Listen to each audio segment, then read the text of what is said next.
Oh my, that'd be a pretty box, innit? Oh man, this kind of Aztec kind of design. Squares and gold and black and... Mate, we're looking at headphones and we're looking at Mezes. So, these were actually gifted to me. I don't accept gifts well. I'm spoiled rubbish with like 4 YouTube channels now. I really don't take gifts well. Gosh, Meze insisted on sending me these with no obligations for being a video. And here we are making a video about them. You win, Meze! Mate, these are no, it's too big. Oh no, the upside down 109 Pros. Even the sticker on the side's got all the Aztec business on it. Oh, those small details. So mate, there's lots of kind of different headphones, hey. But 2 like core types are open backs and closed backs. And then combined with that is how they make the sound, like literally the speaker that's inside of them. So you've got dynamic drivers, which are like speakers that we're really familiar with, a home hi-fi, that kind of stuff, your car speakers. And then you've got planar magnetics, where instead of like a cone and a magnet going like this, it's literally like a really thin piece of plastic with traces on it. It goes brr, brr, brr. Well, these are Meze's first ever open back dynamic headphones. And I can't help be tickled by this detail. Maybe it comes from being an Aussie car enthusiast, remembering when we actually made stuff here and now it's all gone away. To see like designed and made in Romania is just so neat nowadays. I don't know. I'm in a position where I like making things. There's a lot of people who love office work, who love that kind of environment. I love making stuff, and you can't get a job making stuff if no one's making stuff in your area. I know Meze's cheaper headphones are not made in Romania, but you know, designed and made in Romania, it's just fun. Don't handle KFC and then handle this box. It does show them fingerprints. And in typical Meze style, every single part of this just has to be immaculately detailed. Yeah, so right out the gates, this is something Meze's really good at. I'm not sure if it's really stated enough how important it is. Hard cases. Ooh, they didn't tell me this thing was catered. Oh, snacks. Now, come on, guys. If you didn't put do not eat on it, I wouldn't be thinking about eating it. But now it's all I can think of. Hard cases, mate. Like, a lot of top-end headphones are like wilting birds. They are so difficult to move around. Like my Stax Lambdas. Getting them from here to the warehouse to back home, I swear they're gonna fall apart. Whereas, like, man, you can just chuck these in your bag and go. Ooh. Oh, man. Double catering. Oh, I'm gonna be eating good this whole week. So, yeah, here you go. The 109 Pros.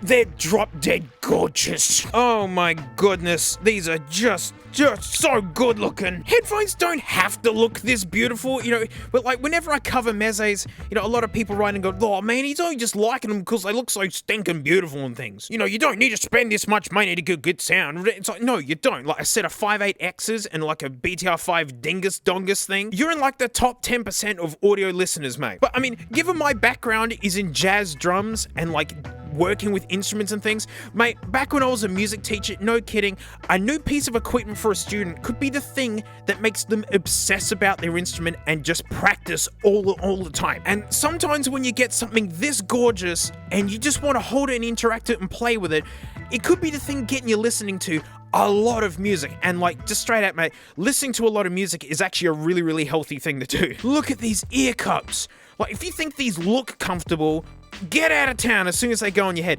And oh, look at the speaker grills. Every part of these is immaculate. Every bit, like the tonky wood. Tonk. As you can see, they're open backs, and since you can see the driver, you can see she's a dynamic one. And yeah, like dynamic drivers have a different vibe, especially with the bass. A lot of subwoofers are just dynamic drivers. I mean, you can just move a lot of air with them. Self-adjusting headband, like an old set of AKGs, that's just genius. You just wrap them around your greasy head and off you go.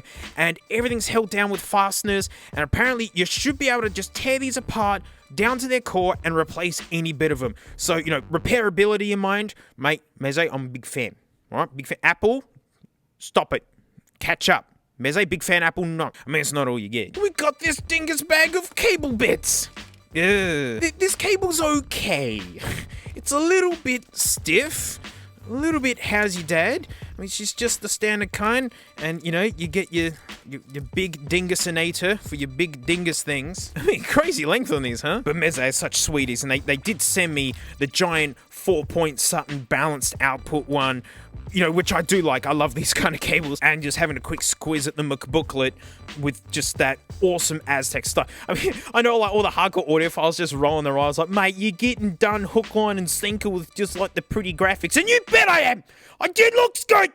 I like it! Look, there's the dynamic driver, mate. There she is. Yeah, there's a lot of dingus bits that go into headphones, huh?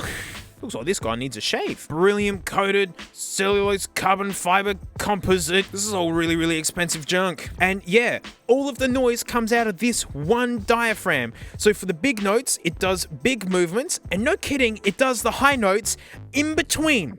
It's amazing what dynamic drivers pull off. It's like you need a whole degree to understand it or something. There's someone putting it together. And they're just as comfortable as they look. I've said that. They're just as comfortable as they look. Oh, look, a tree. Oh, it's black walnut. Oh, that's slamming.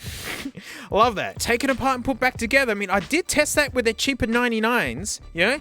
And yeah, you could, you know, which is awesome. This is how things should be. 40 ohms, which isn't heaps, but in my experience, it rewards you for having better amplifiers, but it is MacBook Airable, if that makes any sense. Don't throw it in the bin. No, like, don't throw them in the bin. That should be the biggest thing. That should be the front cover. Don't throw them in the... Actually, no. I do like this design. Anyway, I'm waffling. You don't have to go this crazy for a set of headphones, but I appreciate that they did, because I think about headphones is, they last a heck of a lot longer than you think. I've got headphones from 40 years ago. Again, my Stax Lambdas. Anytime I wrap those around my friend's greasy head, they can't believe how good they sound, and learning that Stax Lambdas are very fragile, and that, like, you shouldn't just leave them lying around, and yet I've just kind of had them sitting in the front seat of the car for days on end, and they survived in the post all the way from, like, somewhere in Europe to me, and you know, and they still sound that good. Good headphones don't go out of date. They stay good. And speaking of headphones that are out of date, mate, it's time to compare these to the Herdo 600s by old mate Senny. They're at home. I didn't want to bring them. And the Freakus ears on a stand, which are at home. I didn't want to bring them.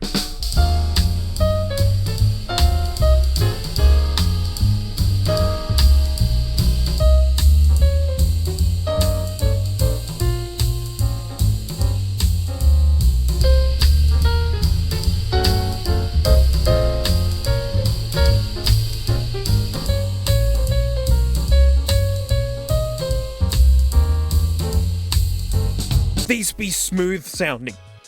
These be warm and lovely. Warm meaning they don't have really, really bitey top end, but they're energetic, they're fast and responsive. And like, you know, Noah's Time Traveler, that's a tune that just absolutely slams. It has humongous bass that starts and stops so viciously quickly that it's like a ride for your ears. And these damn things just light up how quickly the bass can react and stop and start again. Really cheap headphones tend to have, like, I don't know, like a lot of overhang. It all gets muddy and messy because the big bass is wobbling and then the treble's trying to come out through. Remember, it's all coming out of the same piece of plastic. Well, beryllium carbon fiber. High-end headphones like this, it's really fun to listen to individual instruments. It's almost like they're layered. You can feel them separated from the rest of the music. Now, I did say these are warm sounding, and so they have a bit of a twist. It means that these are not designed for music creation. I make music. My Silly Dankmas channel, I just came out with a new one. I was really happy with it.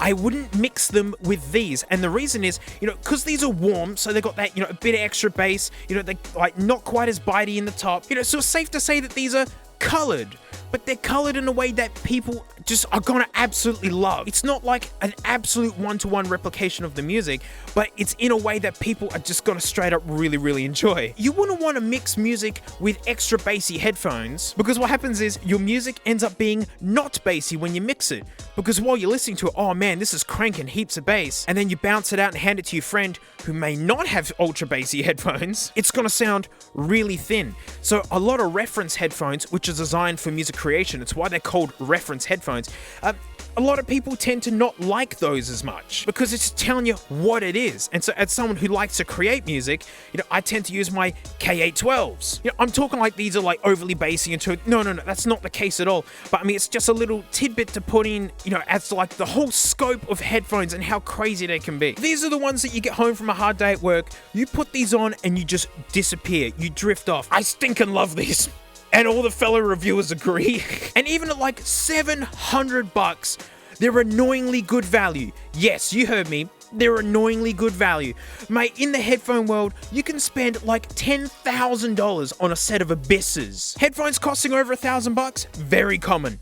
very, very common. And so the fact that they've made something like this, of this beauty, that also comes with this fantastic custom molded hard case. But it's why I like dragging the Meze Elites around. It comes in a flight case. You can take them places. A lot of my headphones just have to stay where they are because I don't want to break them in transit. But mate, as I said, if you want to save money and be in that top 10% of audio listeners, mate, HD 58Xs, BTR5 Dingus dongle. But to those who are so tempted to go in on this kind of level of headphones, it doesn't have to be these, could be any. As I introduced the HD 600s about stuff being old, those things are over 20 years old. Yeah, they're an ancient set. I don't know their history. I bought them off some dude off eBay, and they're still the referee.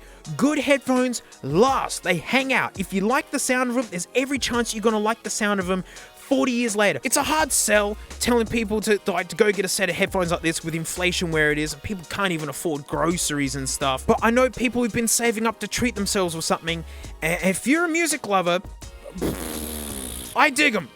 I really dig them. Just how exciting they sound. As I said, like that fast response, yet they're warm and lovely and just so supremely comfortable, and ultimately not that fussy with what kind of amplifier they run. The bigger the amp, the better. But you can smash them out your MacBook. And comfort really is a huge thing. I love the sound of my Audio-Z LCD2s. I don't find them comfortable at all. I find they just squeeze the junk out of my head, and I find myself after an album, I kind of just want to take them off. Whereas with these, I'll pause the music and sit for a bit, leaving these on while I think about what I've listened to. You got me, Meze. You gifted me these with no expectations of a video, and here I am talking about them. You win. I guess I'm just a sucker for stuff where you can just see they really, really care. Like they care about even the smallest details. I mean, come on, that looks like it's on the front of a supercar's boutique wallet. Well done, Meze. I love your work, mate. And well, that's it. Thanks so much for watching. Huge thanks to my patrons, especially these stinky names right here, because, mate, $1 a month, I do extra videos. There are extra videos on Garbage Time, which is my car thing, and the drum thing, which is my drum thing, and, I mean, Dankness, I guess, too. I mean, I uploaded that recently, and, you know, there's my float plane drum stream down below. Frank's there. But, you know, $1 a month, mate, you want extra dank pods. Speaking of stuff hanging out for a long time and lasting forever, also having no continuity with the video you've just watched, look, it's a magazine from almost 100 years ago. It's everybody's. One at a time now, there's only one copy. And so, we're going to flick through this and become enlightened. So, thanks so much, and mate, I'll see you all next time. Yay! It's a good smushy face, Frank. You're being strange on the internet, Frank. That's not... Yep. This is what Frank does in private.